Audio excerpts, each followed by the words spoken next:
నమస్కారం గంటారావానికి స్వాగతం. ముందుగా ప్రధానాంశాలు. పోలీస్ శాఖలో అవినీతిని సహించేది లేదన్న ముఖ్యమంత్రి. కొత్త సవాళ్లకి అనుగుణంగా సిద్ధం కావాలని రేవంత్ పిలుపు.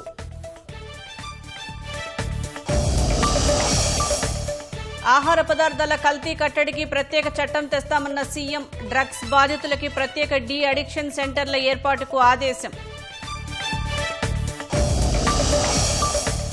త్రిబుల్-ఆర్ ఉత్తర భాగం పనులకు కేంద్ర ప్రభుత్వం పచ్చజెండా. 161 కిలోమీటర్లని 6 వరుసలుగా అభివృద్ధి చేయనున్న ఎన్హెచ్ఏఐ. ఇవాళ్టి నుంచి 12 రోజుల పాటు సరస్వతీ నది అంత్య పుష్కరాలు. కాళేశ్వరంలో లాంఛనంగా ప్రారంభించిన కంచి కామకోటి పీఠాధిపతి. అమెరికా తీరుపై మండిపడిన పుతిన్, జిన్పింగ్.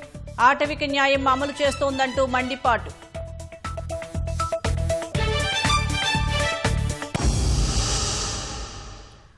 మెగాస్టార్ చిరంజీవి 158వ చిత్రం ప్రారంభోత్సవ పూజా కార్యక్రమం జరుగుతోంది. ఈ కార్యక్రమానికి ఉప ముఖ్యమంత్రి పవన్ కళ్యాణ్ ముఖ్య అతిథిగా హాజరయ్యారు. ఇప్పుడు ఆ కార్యక్రమాన్ని ప్రత్యక్ష ప్రసారం ద్వారా చూద్దాం.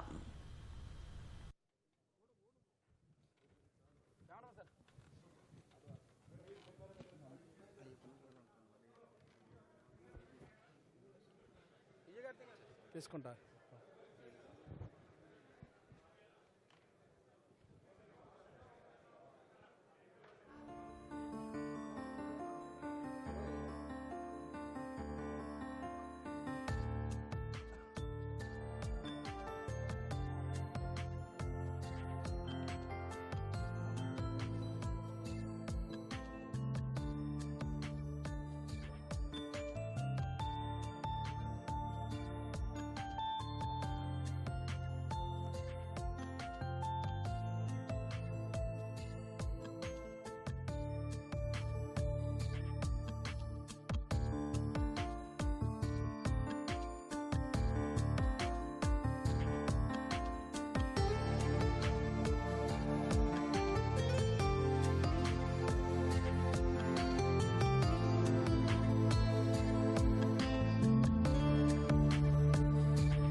साइड सर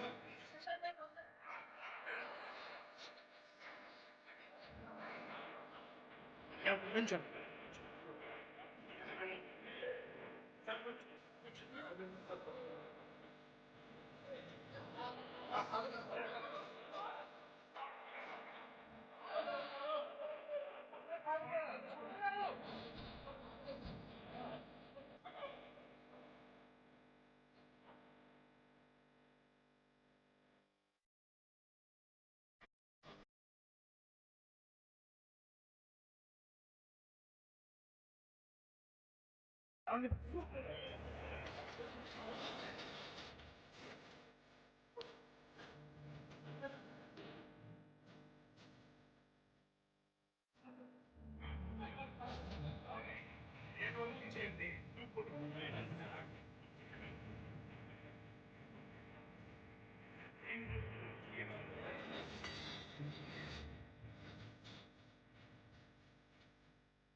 దక్షిణ కాశీగా బాసిల్లుతున్న కాళేశ్వర ముక్తీశ్వర త్రివేణి సంగమ తీరాన సరస్వతి అంత్య పుష్కరాలు అట్టహాసంగా ప్రారంభమయ్యాయి.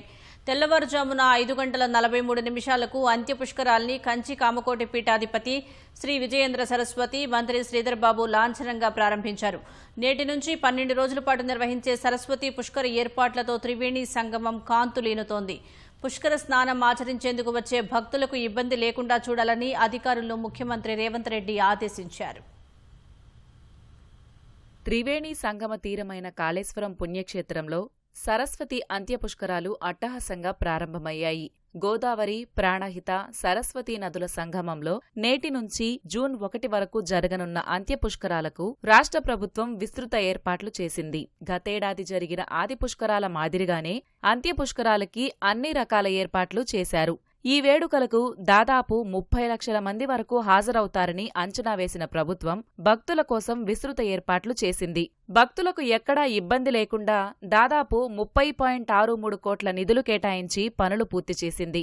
ఎండ తీవ్రత దృష్ట్యా కాయర్ మ్యాట్లు, చలువ పందిళ్లు, ఓఆర్ఎస్ ప్యాకెట్లు అందుబాటులో ఉంచారు. అధిక సంఖ్యలో వచ్చే భక్తుల కోసం పుష్కర ఘాట్ పరిసరాల్లోని 245 ఎకరాల్లో 1,70,000 వాహనాలు పార్కింగ్ చేసేలా ఏర్పాట్లు చేశారు. బీటీ రోడ్ల నిర్మాణాలు పూర్తి చేశారు. 200 సీసీ కెమెరాలతో పటిష్ట నిఘాతో పాటు 300 మంది వైద్య అధికారులు, సిబ్బందితో ప్రత్యేక శిబిరాలు ఏర్పాటు చేశారు. పుష్కర ఘాట్ల వద్ద 100 మంది గజ ఈతగాళ్లను అందుబాటులో ఉంచారు.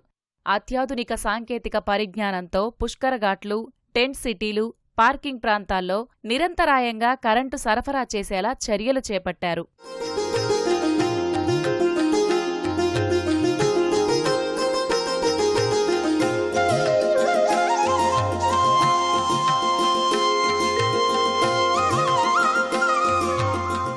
పుష్కరాలతో జయశంకర్ భూపాలపల్లి జిల్లాలోని కాళేశ్వర క్షేత్రం సరికొత్త శోభ సంతరించుకుంది. సరస్వతీ ఘాట్ వద్ద హారతుల వేదికను సర్వాంగ సుందరంగా ముస్తాబు చేశారు. కాశీ నుంచి వచ్చే పండితులు 9 హారతులు చేపట్టనున్నారు. పుష్కర ప్రారంభం నుంచి ముగింపు వరకు నిత్యం ఓ హోమక్రతువు నిర్వహించనున్నారు. చివరి రోజు రుద్రయాగానికి సన్నాహాలు చేస్తున్నారు. సరస్వతి ఘాట్ వద్ద భారీ వ్యయంతో చేపట్టిన సెట్టింగులు అందరినీ ఆకట్టుకుంటున్నాయి. గోదావరి తీరం వద్ద హెలీప్యాడ్ ఏర్పాట్లు చేశారు.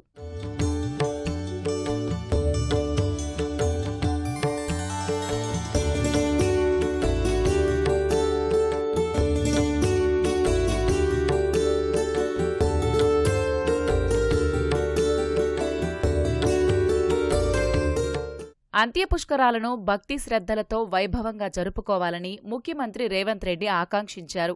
పుష్కర స్నానాలు ఆచరించేందుకు తరలివచ్చే భక్తులు ఏ ఇబ్బంది లేకుండా చూడాలని అధికారులను ఆదేశించారు. భక్తుల రాకపోకలకు ఆటంకం లేకుండా ట్రాఫిక్ నియంత్రణ చేయాలని దిశానిర్దేశం చేశారు.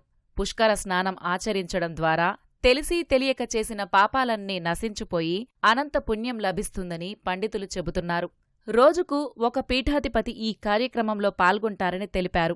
కాళేశ్వర ముక్తీశ్వర స్వామివారి దర్శనానికి వచ్చే భక్తుల కోసం సకల సౌకర్యాలు కల్పించినట్లు ఆలయ అధికారులు వివరించారు. ప్రపంచంలో ఎక్కడా కూడా ఒకే పానవట్టంపై 2 లింగాలు గల దేవాలయం మరి ఒకటి లేదు. ఒకటి కాళేశ్వరుడు, రెండవది ముక్తీశ్వరుడు అన్నమాట. ఈ క్షేత్రం యొక్క విశేషమంతా కూడా స్కాంద పురాణంలో చక్కగా వర్ణింపబడి ఉన్నది. కాశ్యాన్ మరణాన్ ముక్తి, ముక్తీశ్వరాన్ దర్శనాన్ ముక్తి అని చెప్పి మనకి స్కాంద పురాణంలో ఈ క్షేత్రం యొక్క గొప్పతనం మహాత్మ్యం అంతా కూడా వర్ణింపబడి ఉన్నదన్నమాట. కాశీలో మరణించిన వారికి ఆ విశ్వనాథుడు ముక్తిని ప్రసాదిస్తే ఈ క్షేత్రం కేవలం దర్శనం మాత్రం చేతనే సమస్త భక్తకోటికి అందరికీ కూడా ముక్తిని ప్రసాదించి శాశ్వతమైనటువంటి శివసాయుధ్యాన్ని కల్పిస్తున్నటువంటి గొప్పనైనటువంటి అద్భుతమైనటువంటి క్షేత్రం. ఇక్కడ త్రివేణి సంగమం ఉంది. గోదావరి, ప్రాణహిత మరియు సరస్వతీ నదుల యొక్క సంగమం ఈ నెల మే 21 మొదలుకొని జూన్ 1 వరకు సరస్వతీ నది యొక్క అంత్యపుష్కరాలు మనం ఎంతో వైభవంగా నిర్వహించుకోబోతున్నాం. సరస్వతీ నది పుష్కరం, అంత్యపుష్కరం చివరి 12 రోజులు. బృహస్పతి ఒక్కో రాశిలో సంచరించినప్పుడు ఒక్కో నదికి పుష్కరం సంభవిస్తుంది. ఈ మిథునంలో ఉన్నప్పుడు సరస్వతీ నదికి అంత్యపుష్కరాలు ఇలా చివరి 12 రోజులు మిథున రాశి నుండి కర్కాటక రాశిలోకి ప్రవేశించే చివరి 12 రోజులు మనం సరస్వతీ నదికి అంత్యపుష్కరాలు నిర్వహించుకోబోతున్నాం. 12 రోజుల కార్యక్రమంలో భాగంగా మనకు గోదావరి వద్ద త్రివేణి సంగమం వద్ద 12 రోజుల పాటు కాశీ పండితులచే హారతి కార్యక్రమం, నదీ హారతి కార్యక్రమం ఉంటుందని, దాని తర్వాత అనంతరం తెప్పోత్సవం కార్యక్రమం కూడా ఉంటుంది. అలాగే 12 రోజుల పాటు దేవాలయం వద్ద వివిధ రకాల హోమాలు, 12 రోజుల పాటు 12 రకాల హోమాలు, రోజుకొక హోమం చొప్పున ఇది లోకక్షేమం కోసం కూడా హోమాలు ఏర్పాటు చేయడం జరిగిందండి. ఈ 12 రోజుల పాటు దేవాలయానికి కానీ గోదావరి స్నానానికి వచ్చే భక్తులకు ఎలాంటి ఇబ్బందులు లేకుండా జిల్లా యంత్రాంగం అంతా కూడా అన్ని రకాల ఏర్పాట్లు చేయడం జరిగిందండి. రాష్ట్ర వ్యాప్తంగా వివిధ బస్ డిపోల నుంచి కాళేశ్వరానికి 3,360 బస్సులు ఏర్పాటు చేశారు. పోలీసు శాఖ 2,500 మందితో భారీ బందోబస్తు ఏర్పాటు చేశారు. శాంతి భద్రతల విషయంలో అలసత్వం సహించేది లేదని ముఖ్యమంత్రి రేవంత్ రెడ్డి హెచ్చరించారు. కొత్త సవాళ్లకు అనుగుణంగా పోలీస్ శాఖ సిద్ధం కావాలన్న సీఎం మెరిట్ ఆధారంగానే పోస్టింగులు ఉంటాయని స్పష్టం చేశారు. హైదరాబాద్లో అడ్డగోలుగా ఫ్లెక్సీలు కడుతుంటే ఎందుకు చర్యలు చేపట్టడం లేదని ప్రశ్నించిన సీఎం ఇక నుంచి పోలీసులు జీహెచ్ఎంసీ కఠినంగా వ్యవహరించాలని ఆదేశించారు. హైదరాబాద్లోని మరి చెన్నారెడ్డి మానవ వనరుల అభివృద్ధి కేంద్రంలో పోలీసు ఉన్నతాధికారులతో ముఖ్యమంత్రి రేవంత్ రెడ్డి సమావేశమయ్యారు. శాంతి భద్రతల్లో అలసత్వాన్ని ఎట్టి పరిస్థితుల్లో సహించరని తేల్చి చెప్పారు. కొత్త సవాళ్లకి అనుగుణంగా పోలీసు శాఖ సిద్ధం కావాలన్న సీఎం అవినీతిని ఎట్టి పరిస్థితుల్లోనూ ఉపేక్షించేది లేదని, మెరిట్ ఆధారంగానే పోస్టింగులు ఇవ్వాలని ఉన్నతాధికారులను ఆదేశించారు. ఎస్ఐ నుంచి నాన్ కేడర్ ఎస్పీ ర్యాంక్ అధికారి వరకు ప్రమోషన్ల తర్వాత 2 ఏళ్ల పాటు ఇతర విభాగాల్లో పనిచేసేలా నిబంధనలు రూపొందించి అమలు చేయాలని సూచించారు. అన్ని పోలీస్ స్టేషన్లలో క్యూఆర్ కోడ్ ప్రవేశపెట్టి ప్రజాభిప్రాయాన్ని తెలుసుకోవాలన్నారు. ఆహార కల్తీపై ఉక్కుపాదం మోపాలన్న సీఎం కల్తీ పదార్థాలతో క్యాన్సర్లు పెరుగుతున్నాయని ఆందోళన వ్యక్తం చేశారు. ఆహార కల్తీపై ప్రత్యేక చట్టాన్ని రూపొందించి నిబంధనలు కఠినతరం చేయాలని అధికారులను ముఖ్యమంత్రి ఆదేశించారు.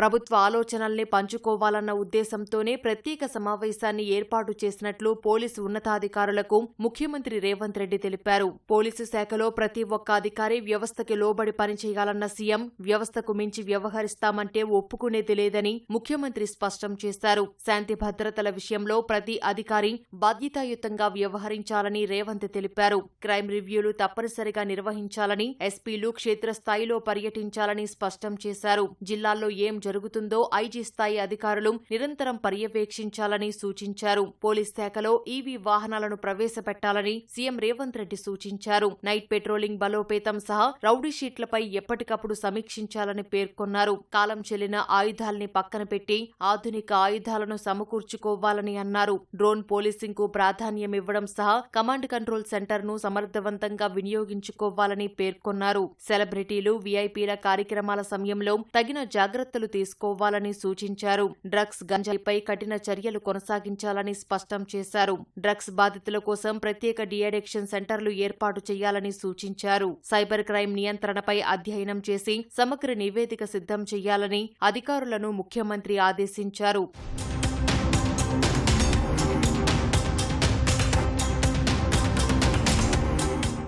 ఫోరెన్సిక్ సెంటర్లు, డేటా సెంటర్లు పెంచుకోవాల్సిన అవసరం ఉందన్నారు. స్కిల్స్ యూనివర్సిటీలో సైబర్ క్రైమ్పై పోలీస్ విభాగం కోసం ప్రత్యేక కోర్సులు పెట్టి శిక్షణ ఇవ్వాలని ముఖ్యమంత్రి చెప్పారు. విజిలెన్స్ విభాగాన్ని పటిష్టం చేసి ప్రభుత్వ ఆదాయానికి గండి కొట్టే వారిపై కఠినంగా వ్యవహరించాలని ఆదేశించారు. అగ్ని ప్రమాదాలు జరగకుండా ముందస్తు చర్యలు తీసుకోవాలని సూచించారు. మున్సిపల్ శాఖ హైడ్రాతో సమన్వయం చేసుకుని ఫైర్ డిపార్ట్మెంట్పై జూన్ 15లోగా సమగ్ర నివేదిక సిద్ధం చేయాలన్నారు. మ్యాన్హోల్స్ నిర్వహణపై పోలీస్, ట్రాఫిక్ పోలీసులు, హైడ్రా, మున్సిపల్ అడ్మినిస్ట్రేషన్ విభాగాలు సమన్వయంతో పనిచేయాలని ముఖ్యమంత్రి సూచించారు. హైదరాబాద్లో అడ్డగోలుగా ఫ్లెక్సీలు కడుతుంటే ఎందుకు చర్యలు తీసుకోవడం లేదని ప్రశ్నించారు. ఫ్లెక్సీలను నియంత్రించాల్సిందేనని పోలీస్ కమిషనర్లు, జీహెచ్ఎంసీ అధికారులు కఠినంగా వ్యవహరించాలని సీఎం రేవంత్ ఆదేశించారు. గత 2 ఏళ్లుగా ఊరిస్తూ వచ్చిన త్రిబుల్-ఆర్ ఉత్తర భాగం పనులపై ముందడుగు పడింది. 161 కిలోమీటర్లకి 6 వరుసల్లో 2 ప్యాకేజీలుగా చేపట్టే పనులను ఎన్హెచ్ఏఐ నోటిఫికేషన్ ఇచ్చింది. జూలై 7లోపు బిడ్లు దాఖలు చేయాల్సి ఉంటుందని తెలిపింది. బిడ్లు తెరిచి టెండర్ ఖరారు చేసిన అనంతరం లెటర్ ఆఫ్ అగ్రిమెంట్ అందిన 3 ఏళ్లలో పనులు పూర్తి చేయాల్సి ఉంటుందని పేర్కొంది. ఎలాంటి అడ్డంకులు లేకపోతే 2029 నాటికి త్రిబుల్-ఆర్ ఉత్తర భాగం అందుబాటులోకి వచ్చే అవకాశం ఉంది. ప్రాంతీయ వలయ రహదారి ఆర్ఆర్ఆర్ ఉత్తర భాగం పనులకు కేంద్రం పచ్చజెండా ఊపింది. ఆ రహదారి పనులను 5 నుంచి 2 ప్యాకేజీలకు కుదించి టెండర్ నోటిఫికేషన్ జారీ చేసింది. సంగారెడ్డి జిల్లాలోని గిరిమాపూర్ నుంచి యాదాద్రి భువనగిరి జిల్లా తంకడపల్లి వరకు మొత్తం 161.518 కిలోమీటర్ల మేర 6 వరుసల గ్రీన్ ఫీల్డ్ రీజనల్ ఎక్స్ప్రెస్ వేని 9362.4 కోట్లతో సివిల్ పనులు అభివృద్ధి చేయనుంది. ప్యాకేజీ 1లోని సంగారెడ్డి జిల్లా గిరిమాపూర్ నుంచి సిద్దిపేట జిల్లా ప్రజ్ఞాపూర్ వరకు 83.518 కిలోమీటర్ల మేర పనులు చేపట్టనున్నారు. ప్యాకేజీ 1 అంచనా వ్యయం 4918.71 కోట్లుగా నిర్ణయించారు. ప్యాకేజీ 2లో ప్రజ్ఞాపూర్ నుంచి యాదాద్రి భువనగిరి జిల్లా తంగడపల్లి వరకు 78 కిలోమీటర్ల మేర పనులు చేపడతారు. 4443 కోట్ల అంచనా వ్యయంతో పనులు చేపట్టనున్నారు. ఈ మేరకు జాతీయ రహదారుల ప్రాధికార సంస్థ ఎన్హెచ్ఏఐ 2 ప్యాకేజీలకు విడివిడిగా టెండర్లు ఆహ్వానించింది. జూలై 7వ తేదీ ఉదయం 11 గంటలలోపు బిడ్లను ఆన్లైన్లో సమర్పించేందుకు గడువు విధించింది. జూలై 8న సాంకేతిక బిడ్లు తెరుస్తారు. Design, built, operate and transfer DOT లేదా హైబ్రిడ్ యాన్యుటీ ప్రాతిపదికన పనులు చేపట్టాల్సి ఉంటుందని నోటిఫికేషన్లో ఎన్హెచ్ఏఐ పేర్కొంది. బిడ్లు తెరిచి టెండర్ ఖరారు చేసిన అనంతరం లెటర్ ఆఫ్ అగ్రిమెంట్ అందిన 3 ఏళ్లలో పనులు పూర్తి చేయాల్సి ఉంటుంది. ఈ మేరకు డాక్యుమెంటేషన్ ని అప్లోడ్ చేసింది. ఎలాంటి అడ్డంకులు లేకపోతే 2029 నాటికి ఆర్ఆర్ఆర్ ఉత్తర భాగం అందుబాటులోకి వచ్చే అవకాశం ఉంది. గతేడాది నవంబర్ చివరి వారంలో రెండోసారి ఆర్ఆర్ఆర్ ఉత్తర భాగం పనులను 5 ప్యాకేజీలుగా ఎన్హెచ్ఏఐ టెండర్లు పిలిచింది. అయితే టెండర్ల ప్రక్రియకు కావాల్సిన డాక్యుమెంటేషన్ ఆన్లైన్లో అప్లోడ్ చేయకపోవడంతో ఒక బిడ్ దాఖలు కాలేదు. ఈ ఏడాది ఫిబ్రవరిలో పనులను 2 ప్యాకేజీలకు కుదిస్తూ నిర్ణయం తీసుకుంది. అదే నెలలో ఈ రహదారికి NH 161AA నంబరును కేటాయించింది. ప్యాకేజీ 1 పరిధిలో 927 హెక్టార్లు, ప్యాకేజీ 2లో 886 హెక్టార్ల మేర భూసేకరణ చేశారు. 70% పైగా భూసేకరణకు అవార్డులు ప్రకటించారు. మిగతావి వివిధ దశల్లో పురోగతిలో ఉన్నాయి. బి భాగం రహదారి పనుల్లో 44 పెద్ద వంతెనలు, 127 చిన్న వంతెనలు, 4 రోడ్ ఓవర్ బ్రిడ్జిలు, 44 అండర్ పాసులు, 1262 కలవర్టులు, 9 టోల్ ప్లాజాలు ఉంటాయి. ఆ రహదారి మొత్తం 9 ప్రాంతాల్లో NH, SH రహదారులతో అనుసంధానం కానుంది. రాష్ట్ర అవతరణ దినోత్సవాన్ని పురస్కరించుకొని జూన్ 2న చేయూత పథకం కింద కొత్త పింఛన్ల పంపిణీకి రాష్ట్ర ప్రభుత్వం ఏర్పాట్లు చేస్తోంది. జిల్లాల వారీగా అర్హుల జాబితా సిద్ధం చేయాలని రాష్ట్ర పంచాయతీరాజ్ గ్రామీణాభివృద్ధి శాఖ కలెక్టర్లకు ఆదేశాలు జారీ చేసింది. రాష్ట్రంలో 42 లక్షల మంది పెన్షనర్లు ఉండగా 3 ఏళ్లుగా కొత్త పింఛన్లు మంజూరు కావట్లేదు. చనిపోయిన వారి స్థానంలో వారి భార్యలకు మాత్రమే పింఛన్లు ఇస్తున్నారు. రాష్ట్ర వ్యాప్తంగా 10 లక్షల మంది కొత్త పింఛన్ల కోసం దరఖాస్తు చేసుకుని నిరీక్షిస్తున్నారు. మార్చిలో ప్రవేశపెట్టిన బడ్జెట్లో 2 లక్షల కొత్త పింఛన్లు మంజూరు చేసింది. వాటిని జూన్ 2న పంపిణీ చేసేందుకు నిర్ణయించింది. అందుకు అనుగుణంగా అర్హుల జాబితాలు రూపొందించి పంపించాలని సర్కార్ కలెక్టర్లను ఆదేశించింది. కొత్త పెన్షనర్ల జాబితాలో తొలుత దివ్యాంగులకి, ఆ తర్వాత వృద్ధులు, వితంతువులకు ప్రాధాన్యం ఇవ్వాలని కలెక్టర్లను ప్రభుత్వం నిర్దేశించింది.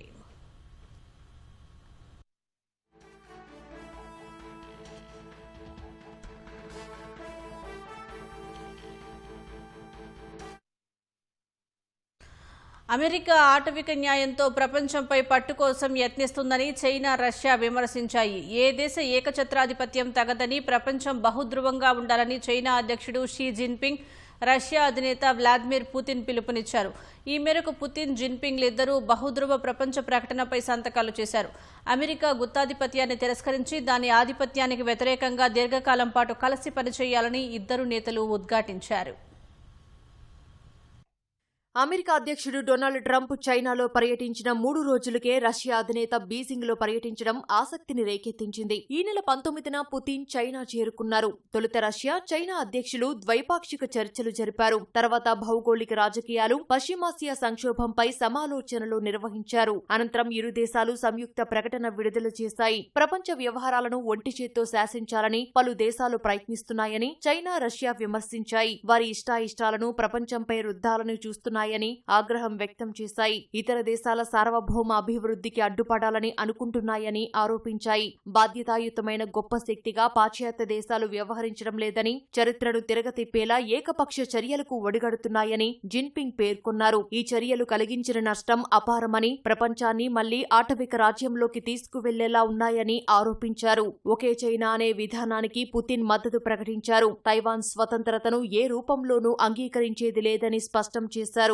ఇరాన్పై అమెరికా, ఇజ్రాయెల్ దాడులను ఇరువురు నేతలు తీవ్రంగా వ్యతిరేకించారు. ఈ దాడులు అక్రమమని, పశ్చిమాసియా స్థిరత్వాన్ని దెబ్బతీస్తున్నాయని పేర్కొన్నారు. హర్ముజ్ జలసంధిలో ఇరాన్, అమెరికా చేపడుతున్న దిగ్బంధనం ప్రపంచ వాణిజ్యానికి పెద్ద ముప్పుగా పరిణమించిందని ఆందోళన వ్యక్తం చేశారు. ఇరు పక్షాలు తక్షణమే దాడులను నిలిపివేసి శాంతి చర్చల వైపు అడుగులు వేయాలని జిన్పింగ్, పుతిన్ పిలుపునిచ్చారు. ట్రంప్ ప్రతిపాదించిన గోల్డెన్ డోమ్ ప్రాజెక్టును తప్పుపట్టారు. అది అంతర్జాతీయ భద్రతకు తీవ్ర ప్రతికూల పరిణామాలను తెచ్చిపెడుతుందన్నారు. ప్రపంచ అధికార వికేంద్రీకరణకు కట్టుబడి ఉన్నామని ఇరువురు నేతలు పునరుద్ఘాటించారు. ప్రపంచ పాలనా స్వరూపాన్ని మార్చాలని ప్రతిజ్ఞ చేస్తూ వాణిజ్యం, సాంకేతికత సహా వివిధ అంశాల్లో 20 ఒప్పందాలపై ఇరు పక్షాలు సంతకాలు చేశాయి. తర్వాత చైనా పర్యటన ముగించుకొని పుతిన్ రష్యా బయలుదేరి వెళ్లారు.